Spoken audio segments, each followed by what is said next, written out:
Banjir menghancurkan rumah dan sawah milik warga di Sibolga, Sumatera Utara. Kerusakan hutan yang menyebabkan longsor di sejumlah titik juga terlihat dari pantauan udara.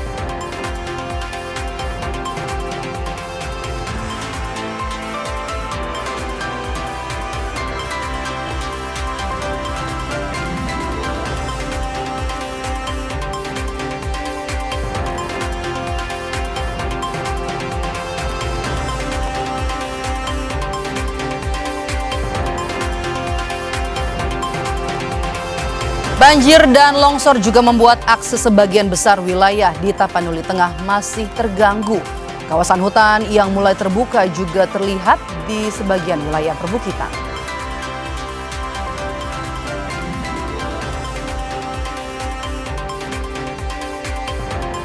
Bandara khusus PT Indonesia Morowali Industrial Park atau IMIP di Morowali, Sulawesi Tengah menjadi polemik.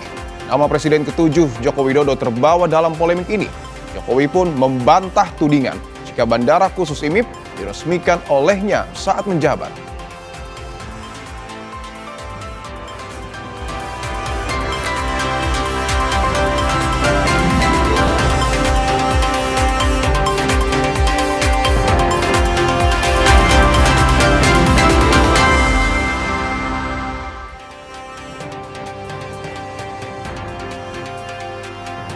Selamat petang saudara, kita jumpa lagi dalam program Berita Kompas Petang di Kompas TV Independen Terpercaya. Saya Maidop Elfrina. Dan saya Dipo Nurbagia. Kita mulai Kompas Petang selengkapnya di Kompas TV Independen Terpercaya.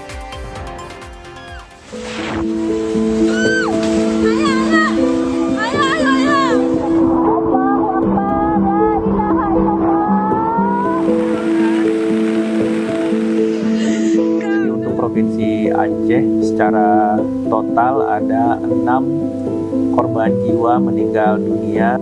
Total kumulatif di Sumatera Utara, di Tapanuli Tengah itu ada 34 meninggal dunia, Tapanuli Selatan ada 13, Pak 1, Tapanuli Utara 5, dan Humbang Hasundutan ada 4. Sumatera Barat kemarin sore dilaporkan oleh Wakil Gubernur ada 9 jiwa meninggal dunia.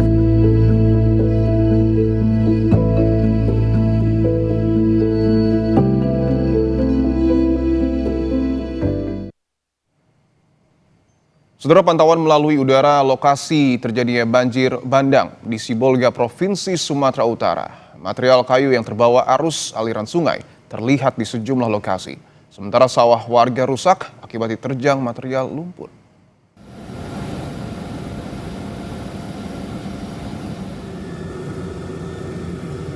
Inilah visual yang direkam melalui helikopter milik TNI Angkatan Udara. Rumah di bantaran aliran sungai di Sibolga, Sumatera Utara rusak parah. Tidak hanya rumah warga, material lumpur juga merendam rumah ibadah dan sekolah.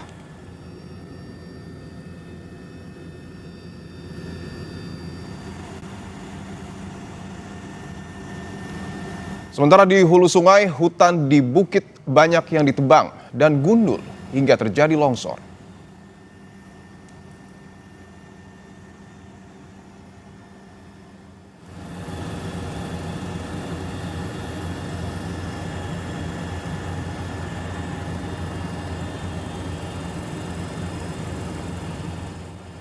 Banjir juga menghancurkan sawah warga yang tertimbun material lumpur yang terbawa arus deras aliran sungai. Sejumlah alat berat terlihat dari udara masih melakukan pembersihan puing-puing di lokasi.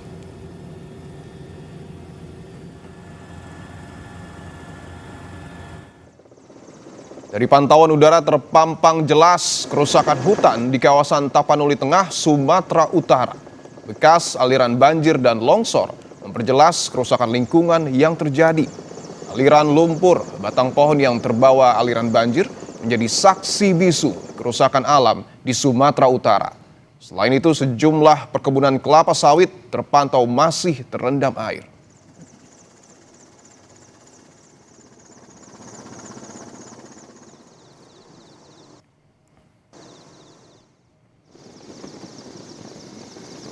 Sementara itu, saudara, sejumlah permukiman di Tapanuli Tengah belum tersentuh bantuan sebagian masih terendam lumpur dan banjir. Badan Nasional Penanggulangan Bencana memetakan dan mengirimkan bantuan melalui udara lantaran jalur darat masih terputus. Lumpur terbawa air hujan hingga ke permukiman warga, menerjang dari puncak perbukitan hingga ke kawasan tempat tinggal warga. Pantauan udara ini juga dilakukan sebagai pemetaan untuk penyaluran bantuan dari BNPB.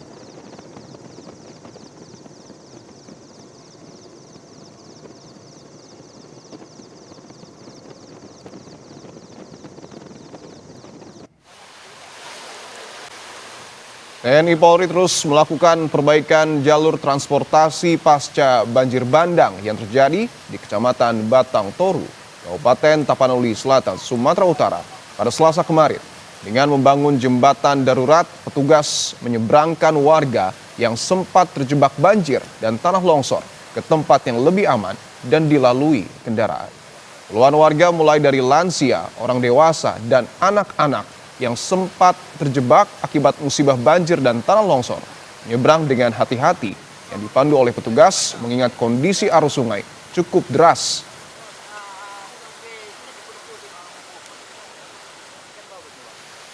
Jembatan putus dan ini ada jembatan darurat yang digunakan untuk mengevakuasi warga. Saat ini kami pandu karena kayunya masih licin. Jadi masih dibantu oleh petugas. Kan masyarakat sudah terisolir karena bahan makanan mereka sudah habis. Dan saat ini bahan makanan dari arah Labuan Batu atau dari Sidempuan maupun dari Tapanuli Selatan belum masuk ke arah Tapanuli Tengah. Di wilayah lain, saudara, tepatnya di Kecamatan Baktia, Kabupaten Aceh Utara, Aceh, banjir masih merendam permukiman warga. Dari visual pantauan udara, banjir tidak hanya merendam tempat tinggal warga, namun banjir juga merusak tempat tinggal mereka. Akses ke kawasan ini benar-benar terputus oleh banjir. Upaya evakuasi dan distribusi bantuan terus dilakukan pemerintah.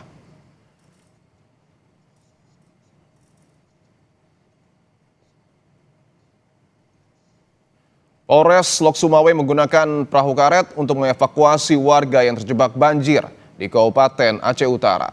Satu persatu warga Komplek Pupuk Iskandar Muda, Aceh Utara, dibawa dengan perahu karet ke wilayah yang lebih aman. Proses evakuasi sempat terkendala akibat terputusnya saluran telepon dan matinya listrik, sehingga petugas kesulitan memperoleh informasi. Dampak banjir yang melanda Aceh mengakibatkan belasan kabupaten kota terdampak. Puluhan ribu jiwa warga mengungsi, dan dari data BNPB, sebanyak 35 jiwa meninggal dunia dan 25 orang dinyatakan hilang.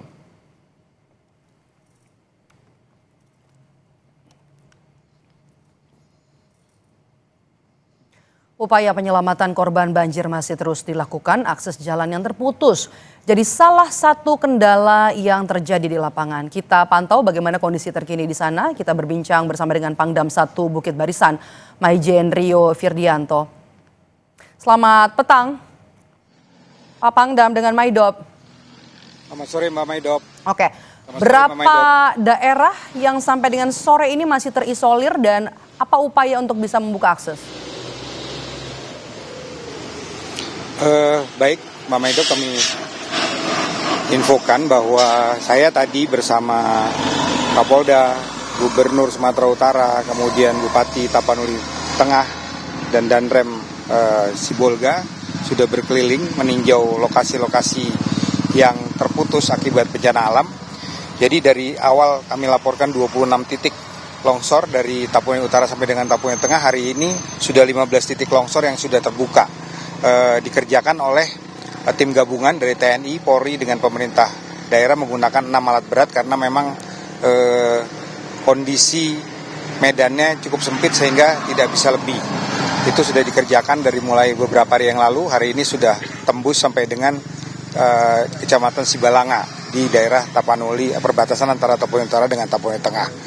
Di situ yang diperkirakan cukup banyak korban. Kemudian tadi dari pantauan udara juga kami menggunakan helikopter melihat bahwa banyak ada puluhan sampai dengan ratusan kendaraan yang melintas yang berhenti akibat jalan putus, Mbak. Oke, apakah dalam bencana ini Jenderal TNI juga menemukan adanya kerusakan hutan yang jadi penyebab longsor dan juga banjir bandang yang terjadi di Sumatera Utara? Kami tadi pada saat terbang di atas area itu memang secara spesifik tidak menemukan yang tadi dijelaskan oleh Mbak, bahwa kami hanya melihat penyebab utamanya adalah curah hujan yang cukup tinggi dan berlangsung selama berhari-hari. Ini yang menyebabkan tanah-tanah yang sudah jenuh itu akhirnya longsor. Jadi banyak pohon-pohon yang memang itu hutan karena mungkin terlalu deras hujannya sehingga longsor, dan itu terjadi di beberapa titik. Saya lihat ada beberapa jalan yang putus, kemudian ada beberapa desa atau pemukiman penduduk yang terisolir. Ini sudah kami petakan.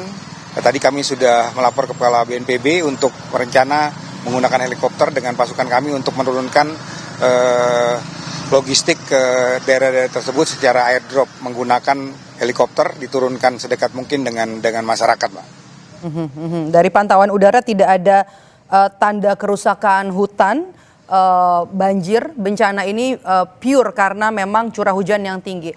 Tapi kan tadi kita juga sudah lihat ya Pak, dari pantauan udara, dari visual udara, kita lihat ada banyak lahan-lahan yang gundul, hutan-hutan yang gundul begitu.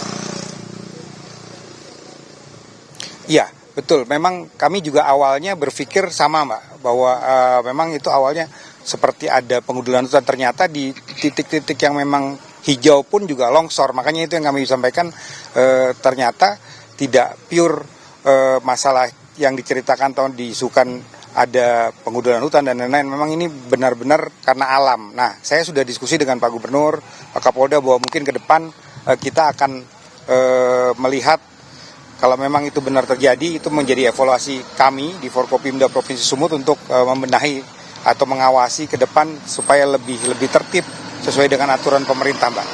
Oke. Untuk kawasan yang masih belum bisa ditembus, Pak, di mana saja dan apa kendalanya, Pak?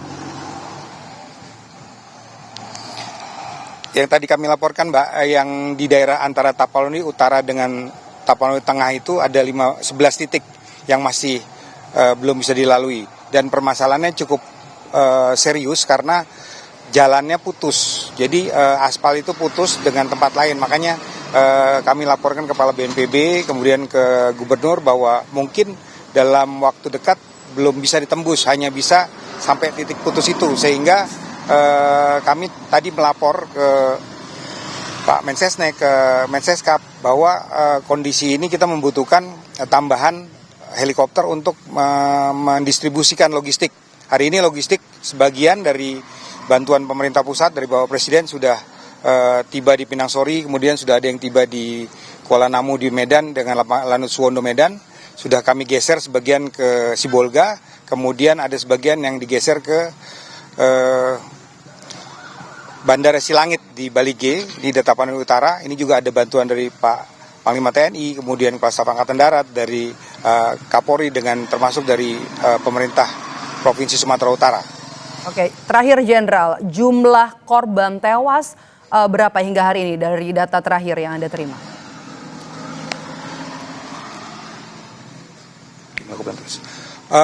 Jumlah korban tewas yang hari ini tercatat adalah 143 korban meninggal dunia, kemudian yang hilang 239 orang, kemudian luka-luka 539, kemudian pengungsi jumlahnya saat ini kurang lebih 11.000 jiwa yang tersebar di Tapanuli Tengah, kemudian Sibolga dan Tapanuli Selatan.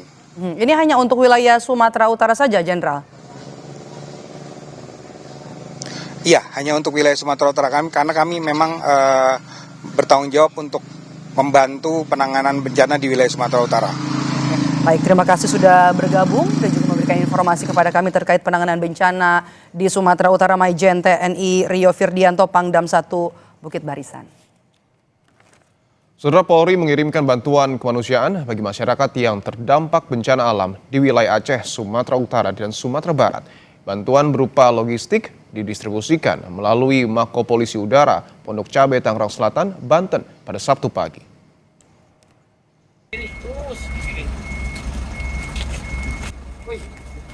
Pengiriman logistik berlangsung di Mako Polisi Udara Pondok Cabe, Tangerang Selatan, Banten bagi masyarakat terdampak bencana alam di wilayah Aceh, Sumatera Utara, dan Sumatera Barat. Dalam hal ini umumnya bantuan logistik dari Polri untuk seluruh wilayah Sumatera berupa obat-obatan, pakaian, juga makanan siap saji guna meringankan masyarakat korban bencana alam. Walau banyak kendala dalam pengiriman logistik ini, mulai dari faktor cuaca juga jalan yang terputus akibat banjir bandang, pendistribusian terus dilakukan. Pendistribusian logistik ini dilakukan secara bertahap menggunakan helikopter guna menjangkau tempat yang sulit dijangkau akibat dari bencana alam di wilayah Sumatera. Logistik diberi pasukan akan kita laksanakan secara bertahap. Ada tahap pertama, ada tahap kedua. Tahap yang pertama kali adalah perbantuan dari Polda yang tadi sudah disampaikan oleh Karopenmas, Polda-Polda yang tidak terdampak. Karopenmas Divisi Humas Polri memberikan ucapan bela sungkawa kepada seluruh korban yang ada di Sumatera. Mengucapkan turut berbelasungkawa kepada saudara-saudara kita yang mengalami musibah. Mari kita sama-sama mendoakan kepada korban agar diberikan tempat yang layak di sisi Tuhan Yang Maha Kuasa, serta juga kepada keluarga korban juga diberikan kekuatan dan ketabahan. Maka hari Sespudokes Polri menjelaskan selain memberikan bantuan obat-obatan untuk korban bencana alam, tim kesehatan di lapangan juga disiapkan untuk bekerja sama dengan ketiga Polda di Sumatera. Obat-obatan untuk tiap Polda yang terdiri dari 9 koli. Jadi tiap-tiap Polda menerima 9 koli. Pusdokes Polri siap dan telah mempersiapkan tim DVI, tim kesehatan lapangan, dan tim tenaga pendukung lainnya. Polri terus memastikan setiap langkah penyaluran bantuan dilakukan secara terukur dan tepat sasaran. Hal itu dilakukan melalui komunikasi intensif dengan jajaran kewilayahan. Eka Marlupi, Kompas TV, Tangerang. Usai jeda, Saudara, Kompas Petang kembali dengan informasi di Aceh Tengah. Banjir bandang menyebabkan ribuan warga mengungsi. Akses jalan utama terputus total, warga berpindah menggunakan jembatan sementara.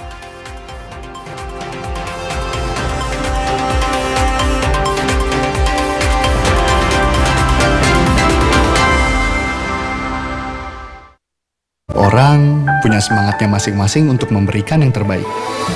Terima kasih untuk kamu yang tidak bercerita, tapi selalu semangat 100%. Kopi Kapal Api, jelas lebih enak.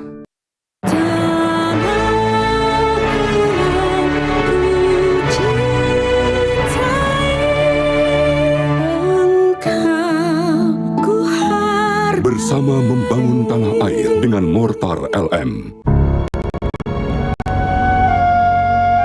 Astra itu men-challenge saya untuk bangun SDM tidak hanya di satu titik.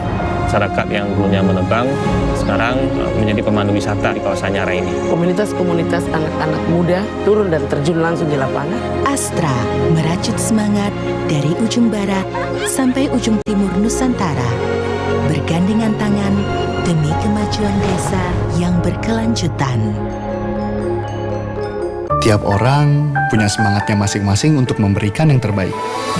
Terima kasih untuk kamu yang tidak bercerita, tapi selalu semangat 100%. Kopi Kapal Api, jelas lebih enak. Bercanda, ketawa, komedi terus. Tapi setiap kita butuh kenyamanan, ada mie sedap ayam bawang resep baru. Manjakan dirimu dengan kenyal mie-nya. Bikin rileks suasana. Kuah gurih kemasan ayam kampung asli dan bawang goreng. Hangatkan dirimu dalam kenyamanan. Tambahkan ke dalam kehangatan. Cobain deh resep barunya mie sedap ayam bawang dari Wingspot. Back to reality. Banyak yang sudah membuktikan Aqua terasa sejuk meski tanpa didinginkan. Diproses dari air pegunungan dalam aquifer yang terlindungi, kaya akan mineral alami. Aqua, hadirkan kesejukan badan dan pikiran. Tiap orang punya semangatnya masing-masing untuk memberikan yang terbaik. Terima kasih untuk kamu yang tidak bercerita, tapi selalu semangat 100%. Kopi Kapal Api, jelas lebih enak. Astra itu men-challenge saya untuk bangun SDM tidak hanya di satu titik.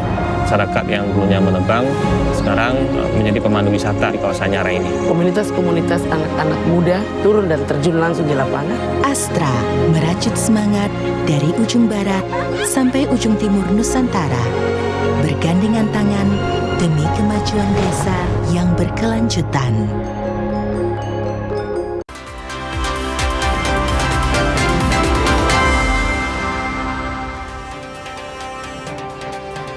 Kompas Petang kami lanjutkan, saudara. Di Aceh Tengah, banjir bandang menyebabkan ribuan warga mengungsi.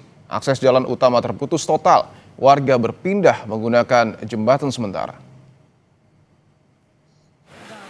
Di beberapa desa, warga dibantu petugas polisi berpindah ke tempat yang lebih aman dengan akses logistik yang mudah. Dampak lanjutan bencana, listrik padam, jaringan komunikasi terputus, dan stok bahan pokok mulai menipis.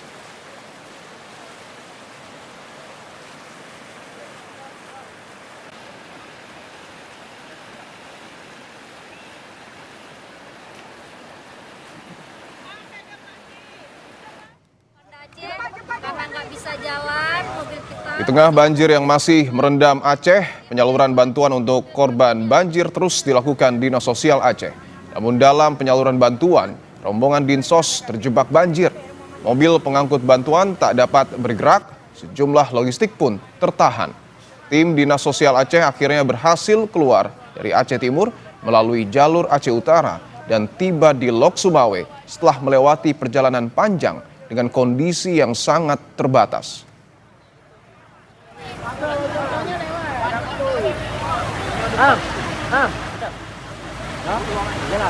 Ke Banda Aceh karena nggak bisa jalan, mobil kita masih di sana terdampar. Kita inisiatif sewa mobil truk minyak ini.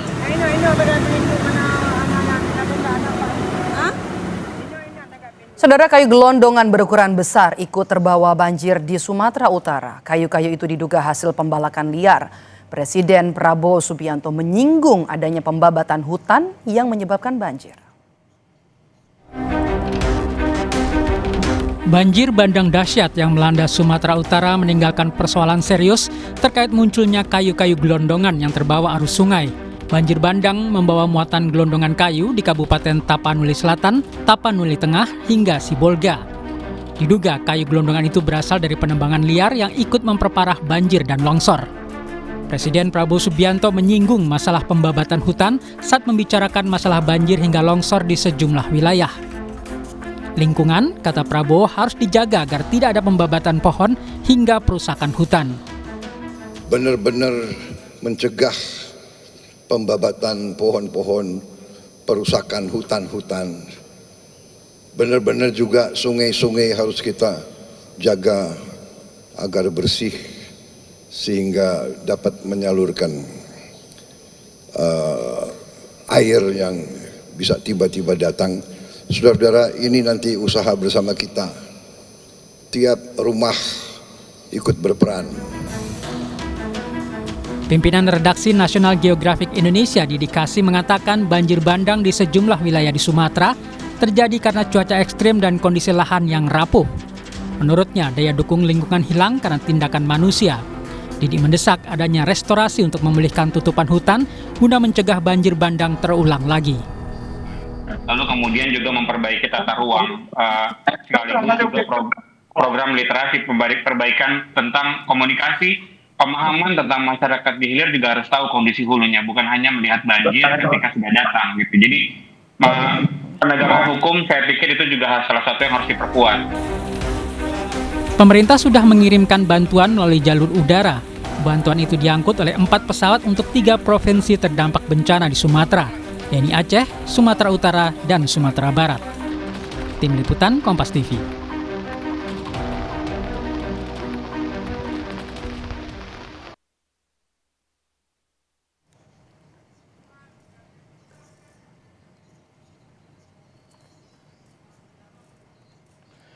Apakah adanya gelondongan kayu yang terbawa banjir bisa jadi petunjuk bahwa banjir di Sumatera Utara terjadi karena penebangan hutan? Kami akan membahasnya bersama Kepala Kampanye Global Hutan Indonesia Greenpeace, Kiki Taufik. Mas Kiki, selamat petang. Selamat petang, Mas. Mas Kiki, apakah berdasarkan temuan dari Greenpeace sudah dapat dikonfirmasi bahwa bencana yang terjadi di Sumatera ini disebabkan karena penebangan hutan? Baik, terima kasih Mas. Pertama-tama, ya sebelum saya menjawab itu, saya ingin menyampaikan turut berduka cita terhadap semua korban banjir bandang yang terjadi di Aceh, Sumatera Utara, dan Sumatera Barat. Kami turut berduka dan sama-sama berduka. Semoga masyarakat yang mendapatkan musibah ini segera mendapatkan pertolongan seperti itu. Nah, tadi pertanyaannya apakah ini betul-betul mengindikasi bahwa adanya penebangan hutan yang masif? Ya, bahwa bahwa kejadian ini memang awalnya disebabkan adanya cuaca ekstrim dengan siklus tropis Senyar yang terjadi pada tanggal 25 sampai 27 November di Selat Malaka. Jadi ini terjadi secara regional ya di Selat Malaka. Yang kena itu ada Aceh, Sumatera Utara, Sumatera Barat, kemudian arahnya itu lanjut ke Malaysia. Nah, tetapi bukan hanya karena siklon tropis Senyar ini, tapi penyebab utamanya adalah karena daya dukung yang ada di wilayah DAS, daerah aliran sungai di wilayah Aceh, Sumatera Utara, dan Sumatera Barat ini sudah tidak lagi seimbang. Artinya, ada banyak sekali perubahan tutupan hutan di wilayah-wilayah hulu yang menyebabkan terjadinya banjir bandang seperti ini. Dan artinya bahwa pertanyaannya, apakah ini mengindikasikan terjadinya deforestasi? Ya, terjadi deforestasi yang sangat masif di bagian hulu, bagian tengah, di das-das yang ada di wilayah 3 provinsi tersebut. Oke, berdasarkan data Greenpeace, seberapa parah sebenarnya deforestasi yang terjadi di Sumatera, Mas? Oke, Sumatera saat ini, hutan alam tersisa di Sumatera saat ini hanya tinggal kurang lebih 12 juta hektar, 11,6 juta hektar, atau 24% dari total hutan alam yang ada di Indonesia. 24%? Jadi artinya, betul, 75%-nya itu udah berubah fungsi. Kebun sawit itu paling besar, kemudian kebun kayu atau HTI itu yang kedua, dan berikutnya adalah pertambangan. Tentu ada juga pemukiman, tapi itu kecil ya, pemukiman, perkebun pertanian masyarakat itu kecil, tapi paling besar adalah 3 industri itu. Apakah Greenpeace juga memiliki data, Mas Kiki, siapa sebenarnya yang melakukan penebangan hutan sehingga membuat hutan di Sumatera Utara yang tertutup hanya tinggal 25%? Baik, jadi kalau kita melihat secara general, sebenarnya kita bisa lihat lebih detail lagi bahwa tutupan hutan yang berubah di Sumatera ini memang tidak terjadi dalam waktu singkat. Memang sejak tahun 1990 sampai saat ini terjadi deforestasi yang sangat masif di Sumatera. Nah, pelakunya tentu tadi setelah saya sampaikan adalah pertama industri kelapa sawit, yang kedua industri pulp and paper ya atau kayu, dan yang ketiga itu adalah industri pertambangan. Nah, saat ini ada beberapa industri atau perusahaan yang terindikasi memberikan dampak yang sangat signifikan, terutama di Sumatera Utara. Yang pertama adalah PT Toba Pulp and Lestari.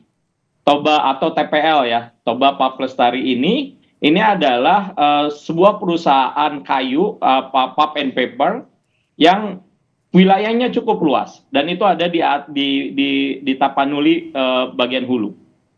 Nah, beberapa waktu yang lalu ada sejumlah masyarakat setempat yang menolak dan meminta pemerintah untuk menutup TPL, karena memang menyebabkan pada saat itu mereka sudah merasakan dampak dari Toba Paplestari itu. Oke. Kemudian ada juga tentu pertambangan ilegal yang Baik. kita sudah lihat di tambang emas gitu ya. Ya. Kemudian ada juga kebun-kebun sawit di sekitar itu. Oke. Dan juga ada pembangunan PLTA Batang Toru, itu juga cukup memberikan kontribusi. Oke, saya ingin tanyakan Mas Kiki bahwa tadi Anda menyebutkan deforestasi yang terjadi di Sumatera sudah terjadi sejak tahun 1990. Artinya berjalan 25 tahun. Apakah praktik ini berjalan dengan aturan ataupun legal atau justru ada tindak ilegal di sana? Nah, ini yang jadi permasalahan utama ya. Sebenarnya beberapa tahun terakhir itu kami selalu menyampaikan kepada pemerintah untuk mereview izin konsesi. Kenapa seperti ini? Karena ini kejadian yang berulang. Jadi saat ini kita ini dalam kondisi krisis iklim. Artinya perubahan cuaca, iklim yang berubah itu sangat cepat dan kita tidak prediksi itu.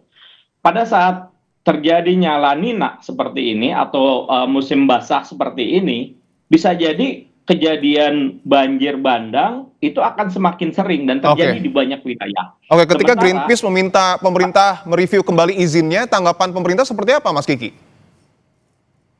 Ya, saat ini yang menjadi pertanyaan kepada pemerintah adalah apakah pemerintah punya roadmap yang jelas untuk menyelamatkan lingkungan di Indonesia. Selalu mereka jadi data-data ini memang data-data yang kami sudah pernah masuk ini ke dalam Komisi Informasi Publik ya. Kita pernah bersengketa dengan kementerian terkait pada saat kita meminta data. Karena data ini seharusnya data publik. Tetapi data-data tertentu termasuk misalnya izin konsesi ini dikecualikan. Nah, kalau data saja tidak transparan, bagaimana kita bisa memonitor dan mengawasi? Nah, dalam beberapa waktu yang lalu memang ada moratorium hutan dan lahan gambut. Itu bagus dan itu harus dipertahankan. Tetapi di saat yang bersamaan masih ada gitu pemberian izin di wilayah-wilayah yang sangat berbahaya. Saat ini musim hujan, kita ketemu banjir, nanti di musim kemarau itu kita akan ketemu kebakaran lahan dan gambut.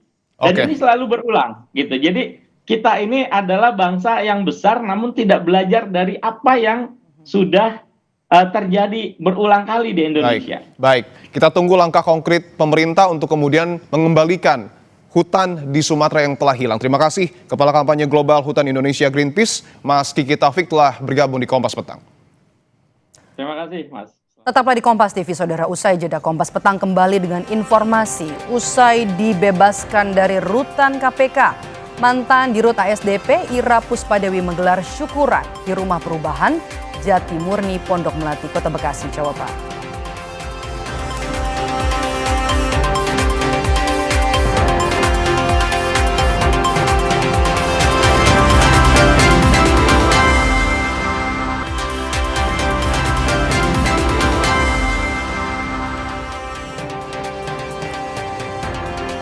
Kompas Petang kami lanjutkan bersama saya Maido Pelfrina, Saudara. Usai dibebaskan dari rutan KPK, mantan Dirut ASDP Ira Puspadewi menggelar syukuran di Rumah Perubahan Jati Murni Pondok Melati, Kota Bekasi, Jawa Barat.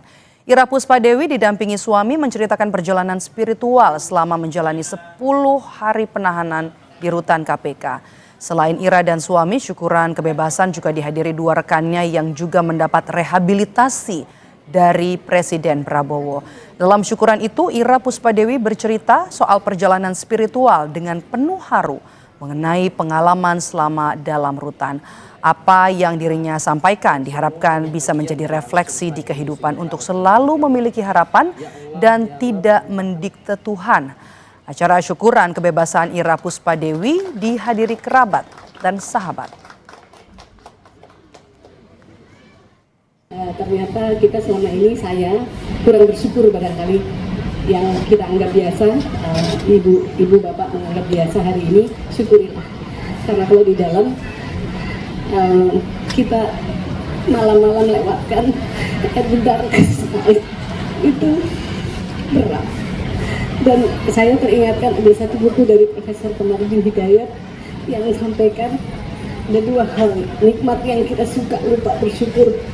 Yang pertama adalah kebebasan, yang ini bukan urutan tapi yang saya ingat. Yang kedua adalah iman. Kalau kita punya itu, you have the world.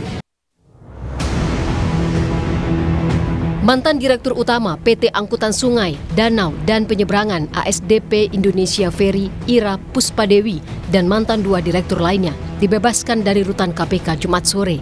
Ira bebas setelah mendapat rehabilitasi dari Presiden Prabowo Subianto. Ira menyampaikan terima kasih kepada Presiden Prabowo serta masyarakat yang telah menyuarakan keadilan bagi Ira. Ira berharap adanya perlindungan hukum bagi profesional untuk Indonesia yang lebih baik.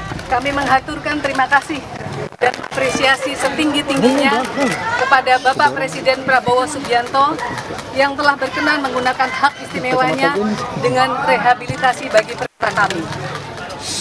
Semoga tatanan hukum di negeri kita tercinta ini dapat memberikan perlindungan yang lebih baik bagi para profesional, anak bangsa yang sungguh-sungguh melakukan kerja besar untuk Indonesia yang kita punya, Indonesia yang kita cintai, untuk Indonesia yang lebih baik. Terima kasih. Membahas rehabilitasi bagi Ira CS, Wakil Menteri Koordinator Bidang Hukum, HAM, Imigrasi, dan Permasyarakatan Otto Hasibuan mengungkap Presiden Prabowo tidak ingin orang yang tidak bersalah dihukum dan orang yang bersalah bebas dari hukum. Otto menambahkan, penggunaan kewenangan rehabilitasi tidak dapat disebut sebagai intervensi, melainkan hak Presiden yang dijamin konstitusi. Bapak Presiden tidak mau terjadi ada orang yang tidak bersalah dihukum.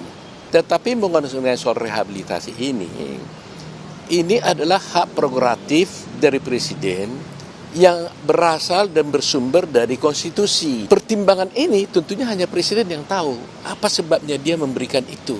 Dan itu kewenangan yang mutlak yang diberikan konstitusi kepada Bapak Presiden. Jadi saya kira tidak merupakan jauh daripada intervensi. Justru dia melaksanakan hak dan kewajiban konstitusional dia yang dipandangnya tepat dan benar untuk kepentingan bangsa negara. Tokoh HAM Todung Mulya Lubis menilai kasus Ira erat dengan dugaan kriminalisasi. Todung menambahkan, dalam pengambilan keputusan bisnis yang sesuai kebijakan tidak bisa dipidana, namun ia mewanti-wanti pemberian pengampunan di kasus korupsi.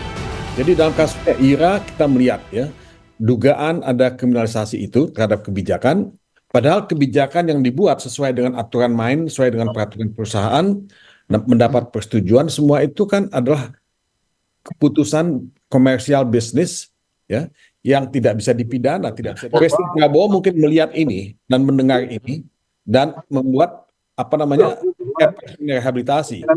Pertanyaan saya cuma satu, kita perlu hati-hati dalam memberikan amnesti, abolisi dan rehabilitasi ini karena kita juga mesti menjaga hukum. Presiden Prabowo Subianto telah memberikan ampunan baik dalam bentuk amnesti, abolisi, maupun rehabilitasi kepada terdakwa atau terpidana sebanyak 4 kali, 3 diantaranya kasus korupsi, dan 1 di kasus pencemaran nama baik berkaitan dengan ijazah Jokowi. Tim Liputan, Kompas TV. Saudara, kami koreksi apa yang saya sampaikan tadi. Mantan Dirut ASDP Ira Puspadewi menjalani masa tahanan di rutan KPK selama 10 bulan. Kita akan bahas soal Presiden Prabowo Subianto yang sudah memberikan 4 hak prerogatif dalam proses hukum. 3 diantaranya merupakan perkara korupsi. Lalu bagaimana perkara mantan Dirut ASDP Ira Puspadewi menjadi momentum untuk bisa mengevaluasi KPK dalam penanganan kasus-kasus korupsi? Kita bahas bersama dengan pakar hukum pidana Universitas Jenderal Sudirman, Profesor Hipnu Nugroho. Selamat petang, Prof. Hipnu dengan Maidop. Ya, selamat petang, Mbak. Oke, Prof. Hipnu, kalau kita mengutip pernyataan dari Wamenko Otto, Presiden kan tidak ingin orang yang tidak bersalah dihukum. Apakah penegak hukum dalam hal ini KPK salah menindak? Menurut Anda siapa yang harus bertanggung jawab? Ya, gini Mbak, kalau menurut saya agak berbeda ya. Karena putusan ini adalah sudah putusan selesai, inkrah, dan ternyata terbukti. Kan gitu kan. Ini yang kita aspek norma. Tapi kalau kita melihat sebagai aspek pemberian rehabilitasi itu pengembalian kedudukan seseorang seperti keadaan semula. yang kalau kita lihat di dalam pasal 97 KUHP, apabila terjadi kekeliruan dalam penyelesaian hukum yang diputus bebas atau lepas. Nah, sekarang Presiden memberikan rehabilitasi terhadap putusan pemidanaan. Kan itu, Mbak. Oleh karena ini sebetulnya ada suatu sistem yang berbeda. Kalau kita melihat sebagai rehabilitasi, tadi hanya bebas dan lepas, tapi ini pemidanaan. Oke, berarti kalau kita sepakat dengan apa yang disampaikan Pak Oto, adalah rehabilitasi itu hak Presiden untuk memberikan kedudukan apapun persoalan hukumnya, kan gitu kan. Oleh karena itu dalam ini agak sedikit berbeda, ada pendekatan hukum dan pendekatan politik. Nah, yang jadi problem tampaknya melihat Presiden melihatnya keadilan yang dalam peradilan, vonis dalam keadilan, tampaknya berbeda dengan keadilan yang ada dalam masyarakat substansif. Apalagi sudah ada suatu pendapat-pendapat yang saya gitu, pendapat-pendapat yang didengar oleh perusahaan, oleh Presiden. Dengan demikian, Presiden secara luas, pertimbangan rehabilitasi itu tidak hanya pertimbangan terhadap hukum, tapi juga pertimbangan-pertimbangan non-hukum terhadap perkembangan-perkembangan profesional ke depan, BUMN ke depan yang ditarget untuk mendapatkan suatu keuntungan-keuntungan, jangan sampai terkena ada suatu masalah hukum. Ini yang saya melihat seperti itu, Mbak. Oleh karena itu memang tadi kalau pertanyaan Mbak Ida terhadap evaluasinya ya, KPK, Kejaksaan Agung, polisi harus melihat secara objektif. Apakah ini bisnis, apakah ini non-bisnis, apakah ini dilindungi oleh business judgment rule ataukah tidak? Apakah ini kasus ini menguntungkan diri sendiri atau tidak? Apakah ini ada melawan hukum secara pribadi atau tidak? Ini yang saya kira harus melihat pertimbangan-pertimbangan ke depan sebagai evaluasi bahwa tidak ada niatan. Ini risiko bisnis. Pertentangan itu tipis, tapi perlu ada suatu kehati-hatian dalam menjalankan putusan sehingga jangan sampai terjadi permasalahan seperti ini. Oke, ini adalah kasus korupsi ketiga di mana Presiden Prabowo Subianto ini menggunakan hak istimewanya begitu ya. Apakah kemudian celah pelanggaran ini masih bisa diusut? Ya, hak istimewa ini kan hanya diberikan oleh Ibu Ira. Seperti hanya dulu hak istimewa ini diberikan oleh Pak Lembong. Sehingga perkara-perkara yang lain tetap diusut. Apalagi kalau dugaan kemarin ditemukan oleh penyidik KPK itu adalah menguntungkan orang lain. Menguntungkan perusahaan lain. Ya, yang menguntungkan perusahaan lain itu saya kira KPK harus tetap lanjut. Kan gitu kan. Sebagai pelaksana dari Astacita Presiden ke-7 pemberantasan korupsi. Tapi terhadap pihak yang tidak ada keuntungan pribadi lah, ini kembali pada jurisprudensi, Mbak. Suatu dikatakan tidak ada korupsi apabila tidak ada keuntungan pribadi. Itu satu. Kedua, kepentingan umum dilayani. Ketiga, negara tidak dirugikan. Nah, disinilah saya kira juga harus disandingkan dengan permasalahan-permasalahan terhadap hukum pidana dan hukum administrasi yang tidak masuk dalam konteks perbuatan melawan hukum, tapi ada suatu kelalaian, fraud di dalam penyelesaian bisnis yang tadi. Oke, kalau begitu Anda melihat, maaf Prof, saya potong, kalau begitu Anda melihat perlu ada evaluasi dari sistem peradilan di KPK? Ya, saya kira bukan sistem evaluasi ya, tapi pemahaman tentang aktus rusnya, tentang objek perkaranya. Objek perkaranya tentang apa? Oh, tentang bisnis, sehingga harus hati-hati. Karena bisnis dilindungi dalam business judgment rule. Ini suatu sikap, tidak ada kelalaian, tidak ada benturan, kemudian ada mitigasi, semua mekanisme dilakukan. Karena dalam hal seperti ini memang agak sulit ya. Dalam bisnis itu kalau kita baca situasi yang tidak kepastian, ekosistemnya banyak, ada aturan, ada politik, ada biaya harga yang membengkak. Tapi kalau bicara hukum pidana, ada harus kepastian. Lah, singgungan ini, Mbak, saya kira tidak hanya KPK lah, semua penegak hukum yang ketika melakukan suatu pemeriksaan bisnis BUMN harus hati-hati. Makanya tadi Presiden pesannya ini kayaknya kita melihat ke depan dalam hal bisnis harus hati-hati. Karena kompleksitasnya luas, ekosistemnya luas, sehingga tidak ada dilihat satu persatu, tapi suatu kompleks yang banyak. Harus hati-hati, apalagi dalam bisnis tugasnya adalah mendapatkan keuntungan yang sebenarnya kepada negara. Oke, apakah kemudian bisa dibilang rehabilitasi termasuk intervensi penegakan hukum? Kita tahu pemberian rehabilitasi kan jadi salah satu hak istimewa dari presiden, diatur juga dalam konstitusi. Oke, dalam pemberiannya apakah kemudian juga apa batasnya pemberian rehabilitasi dan juga intervensi penegakan hukum?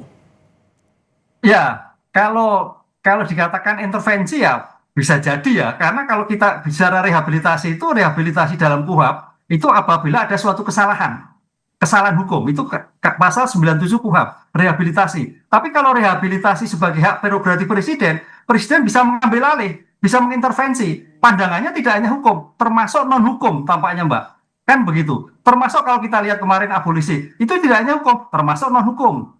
Termasuk amnesti, termasuk non-hukum. Jadi penyelesaian hukum dalam suatu sekarang itu ada penyelesaian hukum, ada penyelesaian hukum politik tadi. Lah, oleh karena itu saya kira melihatnya sebagai bentuk hak prerogatif itu bagian dari intervensi negara sebagai kepala negara dalam rangka untuk bisa menghentikan perkara-perkara ini sebagai evaluasi ke depan. Kan gitu. Karena tampaknya presiden melihat keadilan itu di mana ini? Apakah keadilan dalam ruang persidangan ataukah keadilan di luar persidangan? Lah, dalam situasi seperti ini kan banyak cerita, banyak gambaran-gambaran yang menyebabkan tampaknya ini tidak seperti itulah. Disitulah presiden melihat sebagai bentuk kegamangan, kegalauan, kemudian ada situasi yang chaos untuk menjadikan suatu permasalahan itu cukup selesai. Presiden mengambil alih dengan memberikan suatu rehabilitasi, amnesti, ataupun abolisi, seperti itu. Oke, terakhir Prof. Hipnu, jadi ke depannya bagaimana menurut pandangan Prof. Hipnu agar nanti dirut BUMN dalam kerjanya, dalam mengambil keputusan ini ada unsur kehati-hatian, bagaimana agar tidak kemudian terjerat dalam kasus korupsi dan juga tindak pidana? Ya, kembali pada konsep yang melindungi adalah business judgment role ya. Bisnis itu, BJR itu harus saya kira diterjemahkan kembali. Sebetulnya kalau ada kelalaian, ada kecurangan, fraud, itu seperti apa? Kan itu Mbak. Ini harus dilihat. Jadi suatu teori kan berubah sesuai dengan dinamika masyarakat, sesuai dengan perkembangan yang terjadi. Sehingga konsep-konsep itu harus secara spirit, rigid, lex dicte di dalam suatu perusahaan harus jelas. Jangan sampai tingkat kehati-hatian yang dilakukan dilanggar. Misalkan kalau kita mendengar KPK, ini sudah diperingatkan tetapi nekat, sudah ada evaluasi, sudah ada dan sebagainya. Nah itu yang benar yang mana kalau kita lihat dalam suatu dakwaan dan kalau kita lihat baca putusan seperti itulah. Artinya kan keinginan-keinginan yang sudah diingatkan itu sudah harusnya direspon juga, kan itu Pak. Nah disitulah saya kira kehati-hatian dalam suatu mengambil suatu bisnis itu kedepannya harus betul-betul ekstra hati-hati, tidak terjebak permasalahan seperti ini. Baik. Termasuk asal yang bersangkutan tidak ada keuntungan pribadi. Negara tetap diuntungkan. Baik. Kepentingan umum dilayani. Itu prinsip dasar untuk terbebas dari suatu masalah korupsi. Baik, terima kasih sudah memberikan informasi dan juga pandangannya di Kompas Petang hari ini. Pakar Hukum Pidana Universitas Jenderal Sudirman, Profesor Hipnu Nugroho. Sehat selalu, Prof. Usai jeda saudara, kami kembali dengan informasi setelah Roy Suryo CS terancam pasal pemalsuan dokumen elektronik ijazah Jokowi. Kini giliran relawan Jokowi Andi Azwan yang dilaporkan balik kubu Roy karena diduga memasukkan scan salinan ijazah Jokowi di acara televisi.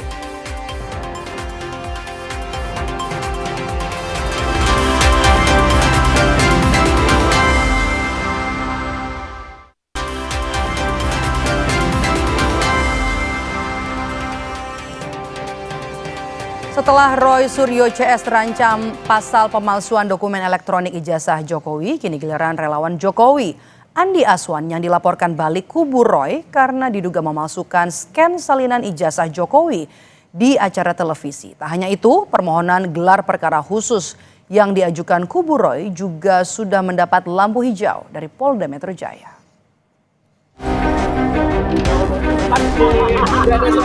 Kami sih berharap gelar perkara khusus duluan, karena disitulah akan membuka kotak Pandora tentang misteri, bukan Gunung Merapi, misteri ijazah Jokowi. Dicoba untuk direbut secara inkonstitusional. Kami mudah memaafkan, tapi tidak mudah melupakan. permohonan kubu Roy Suryo agar penyidik Polda menggelar perkara khusus kasus fitnah ijazah Jokowi mendapat lampu hijau. Hal ini dinyatakan Kabid Humas Polda Metro Jaya jika gelar perkara khusus permintaan 3 orang tersangka dari klaster 2 kini tengah dipersiapkan Wasidik. Jadi atas permintaan 3 orang pertama mengajukan untuk dilakukan gelar perkara khusus, sehingga penyidik saat ini berkoordinasi dengan Wasidik mempersiapkan waktu untuk melaksanakan gelar perkara khusus. Setelah gelar perkara khusus akan ditindaklanjuti pemeriksaan saksi ahli yang diajukan oleh 3 tersangka, setelah itu baru tahap kepada 5 tersangka lainnya. Dengan akan dimulainya gelar perkara khusus di Polda, pihak Roy Suryo berharap objek yang selama hampir 11 tahun dipermasalahkan bisa dibuka dan diperlihatkan untuk memastikan ada tidaknya unsur fitnah sebagaimana yang dilaporkan Jokowi. Ujung tombak dari seluruh perkara itu adalah pada Saudara Joko Widodo. Karena itu kami harapkan pada proses gelar perkara khusus nantinya, ketika di Bareskrim barang atau bukti yang paling primer itu tidak dihadirkan, kita berharap melalui kewenangan di Polda Metro Jaya di bagian wasidiknya, barang itu atau dokumen yang hari ini membuat kita terpecah belah gara-gara urusan asli tidak asli itu bisa dihadirkan. Di sisi lain, kubu Jokowi menilai gelar perkara khusus hanyalah satu dari beberapa upaya Roy CS untuk mengulur-ngulur waktu. Karena ujungnya, putusan pengadilanlah yang menentukan semua tudingan Roy CS terhadap Jokowi. Kita sebaiknya menunggu saja bagaimana perkembangan itu yang dijanjikan oleh pasukan teroris ini untuk melengkapi dengan saksi-saksi ahli mereka. Kalau ada upaya-upaya yang dilakukan oleh mereka itu, saya katakan upaya yang sia-sia saja. Biar bagaimanapun semua keputusan itu nanti akan dilaksanakan di pengadilan. Selain soal gelar perkara khusus, kedatangan Roy CS ke Polda Kamis lalu juga untuk melaporkan Ketua Umum Jokowi Mania Andi Azwan karena diduga memalsukan salinan ijazah Jokowi di sebuah acara televisi. 2 hari yang lalu dalam salah satu siaran TV, kita bisa lihat bagaimana kualitasnya ahli palsu itu yang ternyata dengan bukti palsu. Yang katanya itu scan ijazah, scan. Sampai host dari acara itu mana basic question. Mana scan ijazah yang dikatakan minggu yang lalu? Karena minggu yang lalu itu TV itu secara yakin sudah menyaksikan. Kan malu juga, saya juga kasihan TV yang bersangkutan. Sudah jelas-jelas disampaikan oleh si Andi Azwan, tapi ternyata palsu. Tak hanya Andi Azwan, pakar IT dari kubu Jokowi, Joshua Sinambela yang sempat hadir saat gelar perkara di Bareskrim pada Juli lalu, juga dilaporkan. Joshua bahkan dituding yang memprovokasi pengenaan Undang-Undang ITE terhadap Roy, Rismond, dan Dr. Tifa. Terutama Andi Azwan dan Joshua Sinambela. Nah, itu. Saya mengajak seluruh tim hukum supaya melaporkan mereka berdua karena telah mengaku memiliki scan ijazah asli Joko Widodo, ternyata itu hasil registrasi citra namanya, yang merupakan yang berasal juga dari apa yang diupload oleh Dian Sandi Utama. Oleh karena itu siap-siap ini Joshua Sinambela harus dituntut. Dialah yang seharusnya kena, dan Andi Azwan itu mereka lah yang seharusnya kena Undang-Undang ITE 32 dan 35 ya, yang memanipulasi, mengedit, yang menyatakan bahwa itu ijazah asli. Tak hanya berkutat di persoalan pidana, kisruh ijazah Jokowi juga sudah berkutat di pusaran politik. Setelah sepekan Partai Demokrat jadi sorotan karena politisi Benika Harman menyindir ijazah palsu dalam rapat balik DPR, Selasa 25 November, Sang Ketua Umum AHY kembali menyinggung upaya kudeta yang dialami Partai Demokrat oleh mantan Kepala Staf Presiden Muldoko di era Jokowi. Putra sulung mantan Presiden SBY ini pun menekankan partainya mudah memaafkan, tapi tak mudah melupakan. Ini adalah rumah perjuangan kami, tempat yang kami pertahankan selama 2 tahun ketika dicoba untuk direbut secara inkonstitusional. Kami mudah memaafkan, tapi tidak mudah melupakan. Mengapa tidak boleh cepat dilupakan? Karena itu adalah peristiwa yang buruk. bagi kehidupan demokrasi dan politik di negeri kita. Saya mendoakan tidak ada partai manapun di Indonesia yang mengalami Manuver Demokrat melalui sindiran dan komentar terkait ijazah palsu membuat relawan Jokowi meyakini apa yang pernah diungkap Jokowi soal adanya orang besar di balik kasus ijazah nyata adanya. Jadi kalau kita melihat itu, timbul suatu pertanyaan-pertanyaan publik, apakah Roy Suryo selama ini dibantu oleh oknum-oknum dari Partai Demokrat tersebut? Hanya dugaan itu menjadi sesuatu pembicaraan di publik.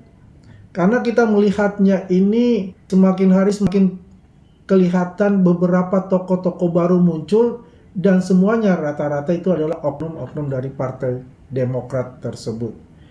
Sehingga kita mengkaji dan menarik benang merah apa yang pernah dikatakan Pak Jokowi beberapa bulan yang lalu mengenai ada sosok orang besar di balik permasalahan ini. Polemik panjang kasus ijazah Jokowi diharapkan mampu terurai dalam gelar perkara khusus di Polda Metro Jaya.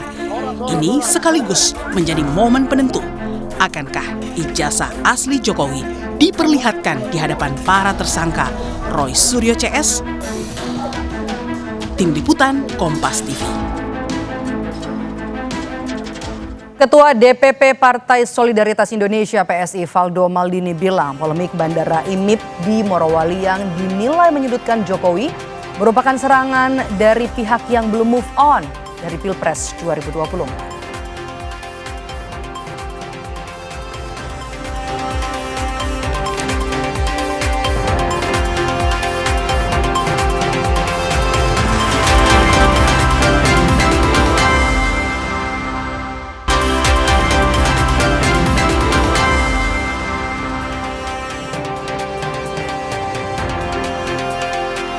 Saudara Ketua DPP Partai Solidaritas Indonesia Valdo Maldini menjelaskan polemik Bandara IMIP di Morowali yang dinilai menyudutkan Presiden ke-7 Joko Widodo adalah serangan pihak-pihak yang belum move on dari Pilpres 2024. PSI menilai tudingan jika Jokowi yang meresmikan Bandara IMIP Morowali sangat mudah dibantah karena ada bukti dokumentasi saat Jokowi meresmikan Bandara Morowali yang dipusatkan di Bandara Syukuran Aminuddin Amir, Kabupaten Banggai, Sulawesi Tengah. Valdo menganggap ada pihak yang sengaja memutarbalikkan fakta tentang bandara di Morowali dan mengaitkannya dengan Jokowi.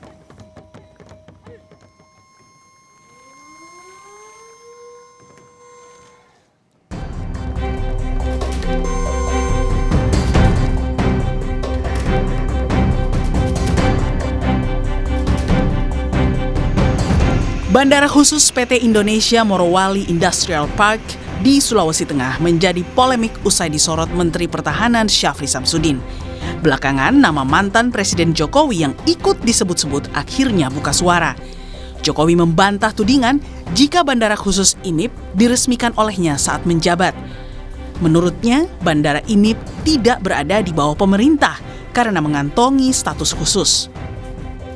Mantan Wali Kota Solo ini menegaskan, ia hanya meresmikan satu bandara di Morowali, yaitu Bandara Maleo pada Desember 2018 silam.